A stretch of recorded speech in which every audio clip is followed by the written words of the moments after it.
আসসালামু আলাইকুম। দেখেন এটা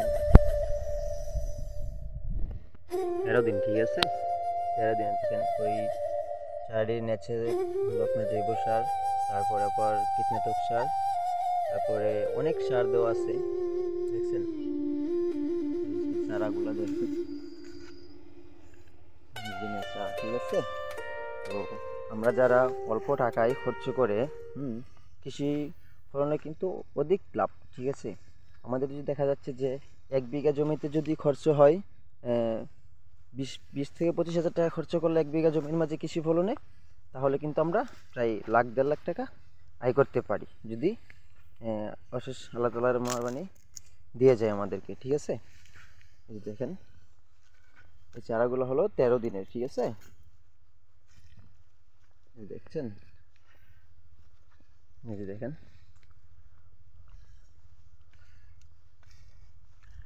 কষ্ট করলে মিষ্টি খাওয়া যাবে, ঠিক আছে।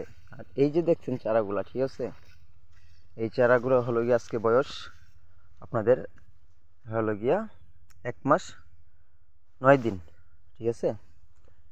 এই চারাগুলাই কিন্তু এখনো জালি দেওয়া হয় নাই, ঠিক আছে, এখনো কিন্তু জালি দেই নাই, বুঝছেন। এই চারাগুলো এখনো জালি দেই নাই, এই যেমন এটির মতন, বুঝছেন। এই দেখেন আমরা জালি কিন্তু দেই নাই, এটি দিয়ে দিছি। ওইটিতে কিন্তু জালি দেই নাই, অথচ এটির জালি দিয়ে দিছি, ঠিক আছে। ওই রকম করে যদি আমরা করি, তাও আপনাদের মনে করেন যে এই জায়গায় হলো আমার 10 ডিসিম জায়গা, বুঝছেন। এই যতটুকু জায়গা দেখছেন অতটুকু জায়গার মধ্যে 10 ডিসিম জায়গা। এখানে আমার প্রায় খরচ মনে করেন যে মোটামুটি মানে 8,000 টাকার মতো চলে গেছে, ঠিক আছে। 8,000 টাকার মতো আমার চলে গেছে 10 ডিসিম জায়গায়। মানে আমি তো আর নিজে করতে পারি না, বুঝছেন, মানে মানুষ সঙ্গে নিয়ে কাজ করা লাগে, একা মানুষ তো, তাই। তো দেখেন আমার মাশাআল্লাহ অনেক এই যে ফুল ছাড়ছে, ঠিক আছে। করল্লা বা উদ্যা, ঠিক আছে, এইগুলো হলো উদ্যা গাছ।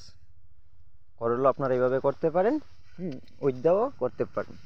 আমি উদ্যা এগুলা করছি, ঠিক আছে।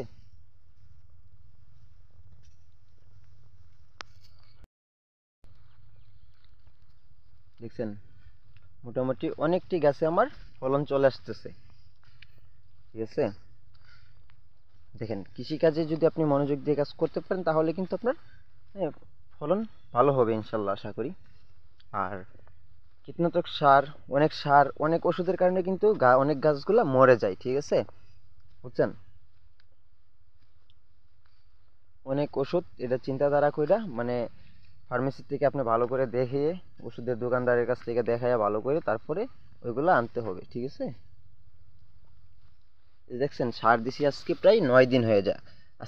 আজ কিন্তু প্রায় 4-5 দিন যাবত বৃষ্টি হচ্ছে, তারপরে কিন্তু ওই সারগুলা গলছে না, ঠিক আছে। এই যে দেখেন ধরছি, হাত দিয়ে ধরতে দিয়েছি, গলতে দিই নাই, বুঝছেন। এই সারগুলো এখন বৃষ্টি হচ্ছে, তো বৃষ্টি হচ্ছে যত গলে যাবে, ধরবে। তো ধরার পর অতি তাড়াতাড়ি আমার এটা গাছ বড় হয়ে যাবে, তো সবগুলা গাছ এই ঝালিটা ভরবে, ভরার পর ফলন ধরবে। ফলন ধরার পর আমি কি করব, ওইটা নেট দিয়ে ঢুকবো, ঠিক আছে। এই দেখছেন আপনারা এই যে এই জায়গাটা দিয়ে আমি ঢুকবো, ঢুকার পর ঢুকে আস্তে আস্তে ওটার ভিতর থেকে ফাইর আনবো ফলন ইনশাল্লাহ। আশা করি সবাই দোয়া করবেন আমার গাছগুলো যেন আল্লাহর রহমতে সুস্থ থাকে। সবাই দোয়া করবেন আমি যেন ফলন সফল হতে পারি।